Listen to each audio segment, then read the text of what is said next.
Hello, मी विशाल तुझं आणि आपल्या सगळ्या भारतीय जनता पक्षाच्या कार्यकर्त्यांचे आभार मानतो. आपण मला या ठिकाणी सन्मानपूर्वक बोलवलं, माझं स्वागत केलं, त्याबद्दल मी आपला अत्यंत ऋणी आहे. परंतु बाळांनो, एक गोष्ट लक्षात घ्या, भारतीय जनता पक्ष हा एक विचार आहे. अनेक लोकांना वाटतं 2014ला 2019ला ही भारतीय जनता पक्ष सुरू झाला, तर असं नाही आहे. भारतीय जनता पक्षाचा विचार हा गेल्या 3.5 हजार वर्षाचा आहे. समजून घ्या. ही कुठल्याही पदाला, ही कुठल्याही व्यवस्थेमध्ये आपण पुढे असावं म्हणून मारामारी नाही. ही राष्ट्र, जे आपलं हिंदुस्थान आहे, भारत आहे, हे राष्ट्र टिकवण्याची लढाई आहे. म्हणून गेले 100 वर्ष, विशाल नेमकं मी जे सांगतो तुझ्यासाठी तेच ऐकलंच नाही तर अडचणीत येऊ परत आपण.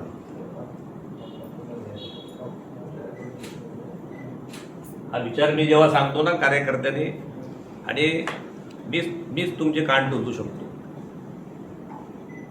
कारण वयाच्या 10व्या वर्षापासून या विचाराशी मी एकनिष्ठ आहे. किती वर्षापासून? वयाच्या 10व्या वर्षी मी संघाचा कार्यवाह होतो, मी अयोध्येतल्या संग्रामात होतो, मी जम्मू काश्मीरच्या 370च्या संग्रामात होतो. मी ज्या दिवशी 6 डिसेंबरला ढाचा पडला 92ला, तेव्हा ढाच्यावर होतो.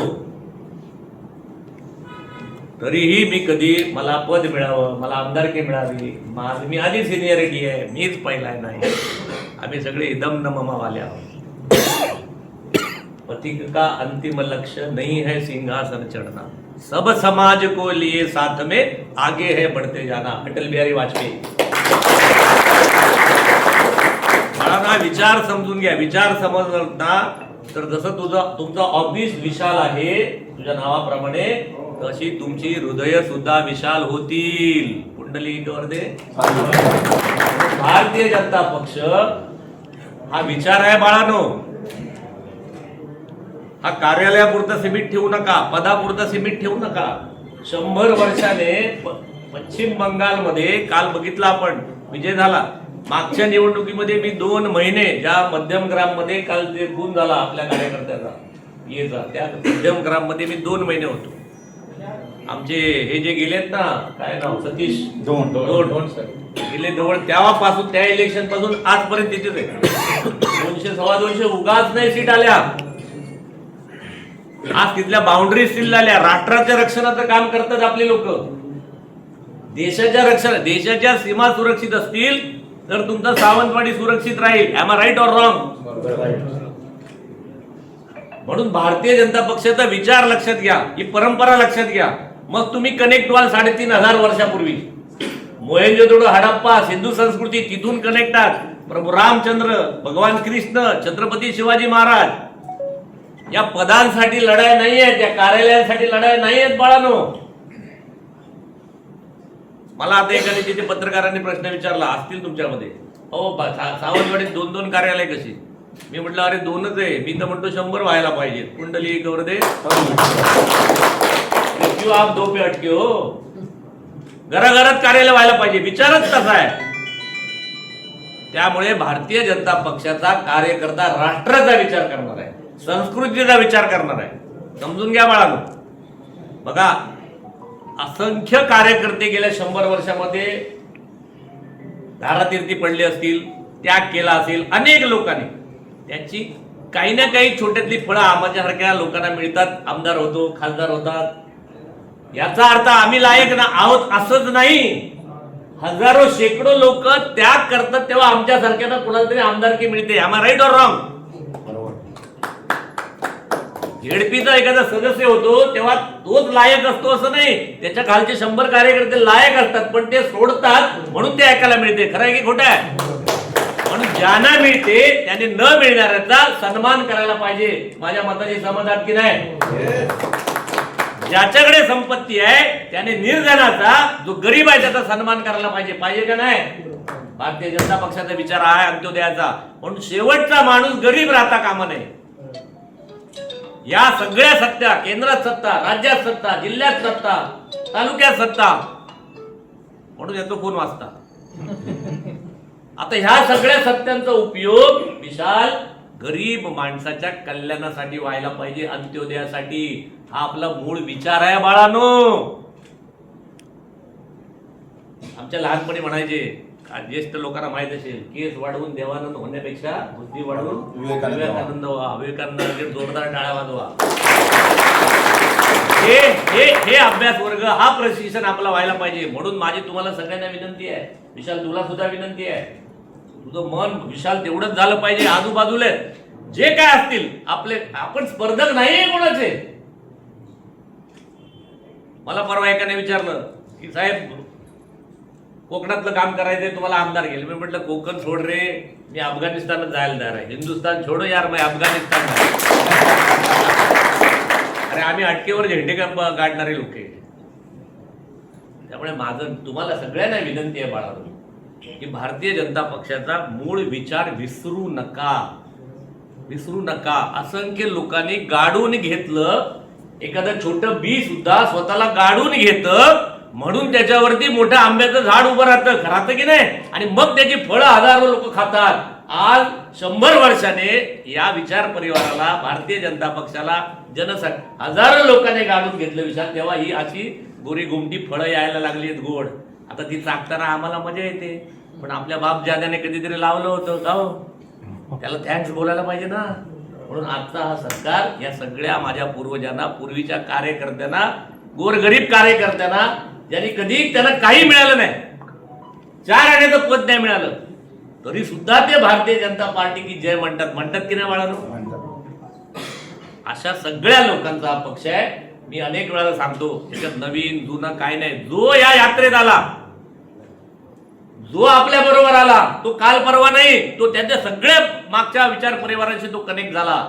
म्हणून कोणी काल आला असेल, परवा आला असेल, मी 10 वर्षाचा आलो, म्हणजे मी काय शहाणा नाही मोठा, जो 10 दिवसापूर्वी सुद्धा आला असेल भारतीय जनता पक्षाने, त्याला तो विचार पटला, काहीतरी निमित्ताने आला असेल, पण तो आला, त्याला आपलं म्हणा, राईट, त्याचा सन्मान करा, त्याची काळजी घ्या, त्याला हवा तसा घडवा. म्हणून संघाचं ब्रीद आहे, असेल तसे घ्या, आणि आपल्याला या राष्ट्राच्या प्रेमासाठी जसे हवे तसे घडवा. बरोबर आहे. कान मंत्र दिलेला आहे मी तुम्हाला सगळ्यांना, लक्षात ठेवाल. उतायचं नाही, मातायचं नाही, आणि घेतला वसा एकाकच काढला, बाकीचा कोणाचा आवाज नाही.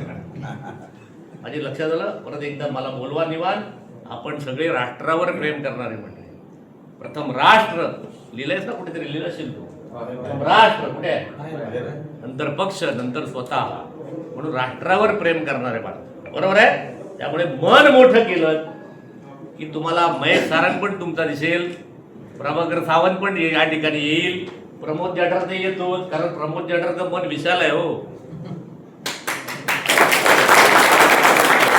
माझ्या आमदारकीचे 14ला हरलो, 19ला मला विचारलं अमित भाई शहाणे, मला फोन आला, चंद्रकांत दादा अध्यक्ष होते, आणि म्हणले प्रमोद जी आपको वो राणे साहब के पूरे फैमिली का प्रवेश आपको लेना है, आप क्या करेंगे. माझ्याबरोबर इतर जे बाहेरच्या इतर मंडळी आली होती ते मला म्हणले होते की असं झालं तर पहिला पक्ष सोडायचा, ते आले तर आपण बाहेर पडायचा. मी म्हटलं भारतीय जनता पक्ष माझं घर आहे, मी कशाला सोडू, खरं आहे की खोटं आहे. मी उलट ते आलेत मॅडम, मी त्यांचं स्वागत करेन. मी अमित भाईंना म्हटलं बिंदास सर आम्ही प्रवेश करू, काही चिंता करायची. ही सगळी लोक आपल्याकडे आली नाहीत तर आपण तरी 100% कसं व्हायचं, खरं आहे की खोटं आहे. आपण सब समाज को लिए साथ में, सगळ्यांना घ्यायचंय. काल परवाची मंडळी म्हणली की नाही आम्हाला तुमचा विचार आवडला, आता आम्ही तुमच्यात येतो, यायला पाहिजे ना. अरे हा आपला विजय आहे विचाराचा. त्यामुळे बाळानो, आप परभाव ठेवू नका. सगळ्यांनी एक मताने, एक दिलाने काम करा. विशालजी, तुम्हाला पण भविष्यात केंद्रात राज्यात मोठं पद मिळेल. मी आताच प्रभाकरशी बोललो, प्रभाकर म्हणला विशालला सुद्धा जिल्हा अध्यक्षाचं म्हणणं आहे, त्याला पण चांगलं मोठं पद साहेब मिळालं पाहिजे, तुझ्यासाठी मी प्रयत्न करणार आहे. पण नावासारखं आपल्या सगळ्यांनी पण आपली मतं विशाल ठेवायची, मन विशाल ठेवायची. देशासाठी काम करतो, बरोबर आहे, व्यक्तीसाठी नाही. मी डॉक्टर हेडगेवरांचं शेवटचं उदाहरण सांगतो आणि संपवतो. मी माझ्या त्या प्रशिक्षण वर्गात सांगितलंय, डॉक्टर हेडगेवरांनी जेव्हा राष्ट्रीय स्वयंसेवक संघाची स्थापना 1925ला केली आणि गुरुपौर्णिमेचा दिवस आला असेच ते डॉक्टर एडीवर आता तुम्ही बसले तसे बसले होते समोर आणि सगळे स्वयंसेवकांना वाटलं आता गुरुपौर्णिमा आहे, डॉक्टर म्हणतील की मला गुरु करा, माझी पूजा करा, असं म्हणतात ना लोक, माझ्या पाया पडा. मी अनेक लोकांना सांगतो ना पाया पडू नका म्हणून. आता बोललो होतो 2-4 लोकांना, गावाने घातले होते. डॉक्टरांनी काय केलं, डॉक्टरांनी खिशातला भगवा झेंडा काढला, एकाला काठी आणायला सांगितली, ती चौपाई आणायला सांगितली, त्याच्यावर लावला आणि सांगितलं बाळानो, ही राष्ट्रीय स्वयंसेवक संघाची मी स्थापन केलेली पहिला धडा लक्षात ठेवा. कुठल्याही माणसाला गुरु मानू नका. गुरु मानायचं असेल तर छत्रपती शिवाजी महाराजांच्या भगव्या ध्वजाला गुरु माना. तो कधीही उठणार नाही, तो कधीही मातणार नाही, तो कधीही वाईट काम करणार नाही. काल परवा आपण टीव्हीवर बघितलं ना, अनेक लोकांनी त्या घरातला गुरु मानला होता. किती लोकांनी मानला होता? किती घरात गेले का नाही? 100 वर्षांनी कळाला लोकांना. त्यामुळे आपला गुरु एकच, भगवा ध्वज, जो छत्रपती शिवाजी महाराजांचा होता, जो प्रभू रामचंद्राचा होता, जो भगवान श्रीकृष्णाचा होता. Am right? त्या भगव्या झेंड्यासाठी आणि या हिंदू राष्ट्रासाठी आपण काम करतोय. प्रमोद जठारसाठी नाही, विशालसाठी नाही, प्रभाकर सावंतसाठी नाही, मोदींसाठी नाही आणि शहासाठी पण नाही. आपण कोणाचे पायी आहोत? भगव्या ध्वजाचे, हिंदू राष्ट्राचे. बरोबर आहे? आणि छत्रपतींनी सांगितलं, शेवटचं सांगतो आणि संपवतो, मग अशी पत्रकारांनी विचारलं म्हणून, भारतीय जनता पक्षाच्या कार्यकर्त्याचं प्रथम कर्तव्य जसं राष्ट्राचं रक्षण तसं महिलांचं रक्षण. आपण टीव्हीवर बघतोय, अनेक महिलांना त्रास दिला जातोय, अनेक ठिकाणी अत्याचार होत आहेत. माझ्या तुझ्या माध्यमातून सगळ्या कार्यकर्त्यांना सांगणं आहे की आपल्या भागातल्या महिलांचं रक्षण करायची जबाबदारी जरी माझ्या सरकारची असली तरी त्याच्यामध्ये माझा भारतीय जनता पक्षाचा कार्यकर्ता ब्रिगेड म्हणून उभा राहणार का नाही? आता पण आजच्या या माझ्या सत्काराच्या कार्यक्रमात करा, तर मला वाटते तोच माझा सत्कार असेल. मी पुन्हा एकदा तुमच्या सगळ्यांचे मला आभार मानतो. बरोबर आहे?